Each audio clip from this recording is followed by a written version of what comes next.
We know all about the white supremacists, don't we? The neo-Nazis, the Klansmen. We know that these are barbarians. We know that these are hateful, rotten throwbacks. We're well aware of this. Anybody not aware of this out there? Raise your hand. Now, there's a group called Antifa. You know a lot less about this organization, don't you? You know a lot less about Antifa. And you're not allowed to bring it up. Even though they came with their black outfits and their helmets and their baseball bats and their clubs, even though they're enormously violent, they have a history of enormous violence, whether it's been in Seattle, whether it's been in Berkeley and other places.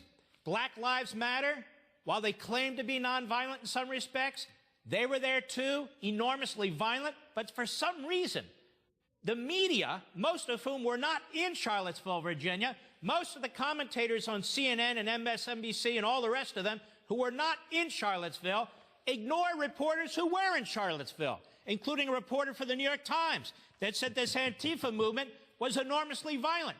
Then they essentially shouted her down on social media, and she said, "Oh, I'm sorry, I didn't really mean that."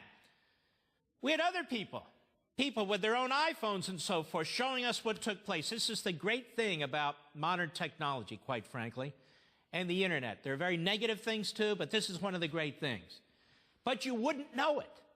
And when you bring it up, you even have Republicans like Marco Rubio, who I like, saying things like, don't say it's 50-50, because then you kind of give cover to the white supremacists. Who said it's 50-50? If you're violent, that's 100%. This is some kind of quota system. People with bats, people who are harming each other, violently harming each other, with rocks or coins in socks. We've seen this before. You don't say, don't mention them, don't bring them up, because it gives cover to the white supremacists. We should bring up the neo-Nazis. We should bring them up. We should bring up the Daily Stormer. We should bring up the Klan and the white supremacists who are anti-American and hate-filled. But we should bring up the other ones too. What is this censorship that's taking place in this country? If you do violence, whether you do it under a white hood or you do it wearing a black outfit and a helmet, you're to be prosecuted.